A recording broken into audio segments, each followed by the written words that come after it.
আওয়ামী লীগ যে অপরাধ গত 15-16 বছর করেছে, তাদের এই অপরাধ আগামী 1000 বছর সেগুলো হচ্ছে তাদের কোনো বিচারে 1000 বছর কারাগার দিলেও সেই বিচার হবে না। জাতীয় পার্টি আওয়ামী দূষর হিসেবে তারা ইতিহাসে হচ্ছে স্বীকৃত থাকবে। জিএম কাদের সাহেব বলেছেন অন্তর্বর্তী সরকার আওয়ামী লীগকে নিষিদ্ধ করতে পারেন না, এই ব্যাপারে আপনার মন্তব্য?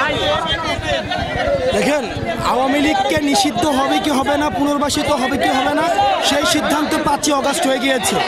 অর্থাৎ একটি দলের প্রধান হাসিনা যখন পতন হয় এবং যখন পালিয়ে যায় এবং যেই দলের হাতে 2000 শহীদের রক্তের দাগ এখনো আছে, সেই দল আবার ক্ষমতায় আবার দেশে পুনর্বাসিত হবে কি হবে না, সেই সিদ্ধান্ত 5 অগস্ট হয়ে গিয়েছে।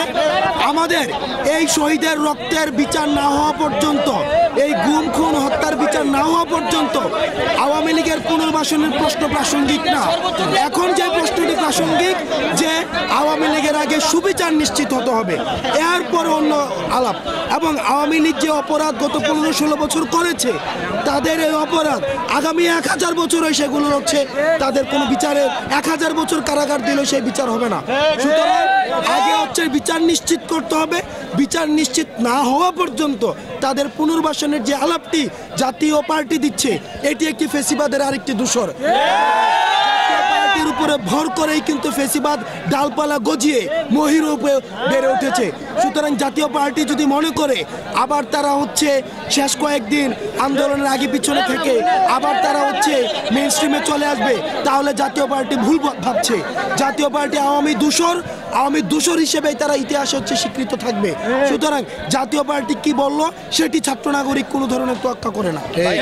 সাম্প্রতিক সময়ে ভারত যে গণমাধ্যমগুলো যেভাবে প্রপাগান্ডা ছড়াচ্ছে, এ বিষয়ে বাংলাদেশি গণমাধ্যমের ভূমিকা রয়েছে। আপনারা আমাদের বাংলাদেশি যে গণমাধ্যম রয়েছে, এই গণমাধ্যমের উচিত যে বাংলাদেশে যে আসলেই আমাদের যে সাম্প্রদায়িক সম্প্রীতি রয়েছে, কোনো ধরনের ক্ষুদ্র নৃগোষ্ঠী অথবা হিন্দু মুসলিম বৌদ্ধের আমাদের যে একটি সুন্দর সাম্প্রদায়িক সম্প্রীতিটি রয়েছে, এগুলো তুলে ধরা। তারই সাথে সাথে ভারত যে মিডিয়া প্রপাগান্ডা চালাচ্ছে, সেগুলোর বিরুদ্ধে কাউন্টার প্রপাগান্ডা সেল গঠন করে সেগুলোর বিরুদ্ধে আমাদের দেশের মিডিয়ারও সরব উপস্থিতি প্রয়োজন।